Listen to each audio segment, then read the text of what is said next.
Okay, so this is a video about a book I'm writing, and if you guys like the first chapter of it, there'll be a link in the description to go to my website and read the book for like $2, and it's a good book. So, Zoey's Hunt for Baliey, Chapter 1, Baliey's Bonfire. The morning after 16-year-old Zoey Young's worst fight with her abusive father ever, Zoey hid her blood-stained skin with a long-sleeved shirt and a pair of pants. In a small town in Kentucky, being a weak or shy person meant trouble. He'd be beat up every day until he grew up or was put in a wheelchair, and sometimes even that didn't stop the kids from hurting people. But by covering her injuries and being the toughest girl in her school, the kids didn't pick on Zoey or her best friend Baliey. After getting dressed, Zoey left for school. Zoey, as always, met up with her friend Baliey halfway on the walk to school. Baliey quickly noticed that Zoey was walking with a limp. "It must have been a bad fight for you to be showing pain," Baliey said in a troubled voice. "Yeah, it was about this time, and I kind of hurt my knee, but I'll be fine by the time we get to school. So forget about me. I have a date tonight. Zoey said as calmly as she could. "That's great. Let's all have a bonfire to celebrate. I know you've liked Jack for a long time," Baliey said, now with a twinkle in her eyes. "Yeah, tonight's going to be perfect," Zoey said. The thought of being with her crush since first grade seemed to now put spring in Zoey's step. After arriving at school, Zoey and Baliey waved goodbye and went to different classrooms. The day went on without any problems, just like any other day. At 3:30, Zoey and Baliey met outside the school when Zoey's new boyfriend Jack showed up. Jack walked up to Zoey, pushing Baliey out of his way. Zoey looked over at Baliey and looked up to meet Jack's deep blue eyes. Zoey was quickly mesmerized and forgot all about Baliey. "Zoey, let's go to the park," Jack said, while looking down to meet Zoey's stare. Zoey nodded joyfully and took Jack's hand and turned to Baliey, and she said, "See you later tonight," and Baliey faked a smile. "I'll be waiting for you at my house," she said. As Zoey and Jack walked away, Baliey turned to prepare for the bonfire. Jack led Zoey to his car. They climbed in, and after driving for about 5 minutes, Jack turned to Zoey.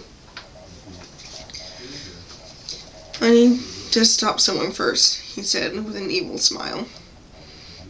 Zoey looked at Jack and nodded. Then Jack pulled into a crowded parking lot. There stood a building with a sign above the door that read Kentucky's Tavern. "What are we doing at a bar?" Zoey asked in a serious voice.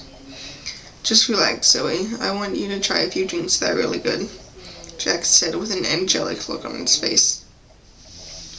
Zoey would normally never drink because she knows it would hurt her friend Baliey, but the love of her life wasn't worth losing over a few drinks. So Zoey just sighed. "What do you want me to taste?" she asked. Jack just smiled and said, "Follow me." Once inside, Zoey looked to the right and saw a bar's counter with a large shelf stacked with glasses. Zoey looked to her left and saw a few tables and a place to dance. A radio blared loud country music. It was overall a very western-looking place. "We will make it to the bonfire, right?" Zoey asked. "Of course we will, Zoey," Jack answered. Zoey checked her phone for messages from her father or Baliey. There were no messages, so they must not have been too worried or upset that she never came home. Zoey sat down on a bar stool. Jack handed the bartender a fake ID and then passed Zoey a glass of wine. "And tell me about yourself, Zoey," he said. "But I want to know about you Jack, Zoey replied. Okay. I grew up in New York, but my parents moved here for work. I like the city better, so I'm going to move back there soon, Jack said. Zoey struggled to listen, but was too dizzy to do so. She had only half a glass of wine when she passed out, but Zoey, never tasting wine before, had no way of knowing that Jack spiked her drink. Zoey woke up on Jack's living room sofa. She soon came to her senses. What time is it? I have to get to Baliey's bonfire, Zoey shouted. Jack walked into the room. Relax. You'll be there in time for the bonfire. Well, as long as you do me a favor first, that is, Jack said, looking down at Zoey evilly. What are you talking about? Zoey asked. Jack smiled and took Zoey's hand. Jack led Zoey to his bedroom. He threw Zoey down on the bed and climbed on top of her.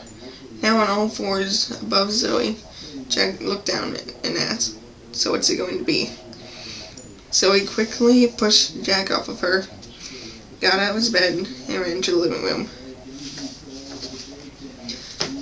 Zoey grabbed her cell phone from the living room coffee table and ran outside, Jack following close behind. Zoey kept running as she finally heard... She called Baliey and kept running as she finally heard Baliey's voice. Zoey, hello? Baliey, Zoey cried. But she was barely able to say Baliey's name before being tackled by Jack. Zoey, are you okay?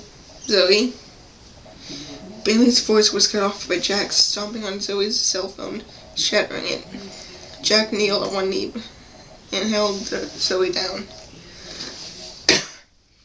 That was one dumbass move, but you look good, so I'll give you another chance, Jack said while he grabbed Zoey by the hair and dragged her 50 feet to his house. Because every kid and parent were okay with kids fighting and yelling, nobody answered Zoey's screams. He threw her back onto his bed and put his hands over Zoey's mouth. Now let's try this again. I think you should know that Baliey isn't at the bonfire, he said. Zoey looked at Jack, unable to talk. Her eyes were shaking. I'll tell you where she is, but you have to do me a favor first, Jack said. So that was chapter 1 of Zoey's Hunt for Baliey. Hope you enjoyed it.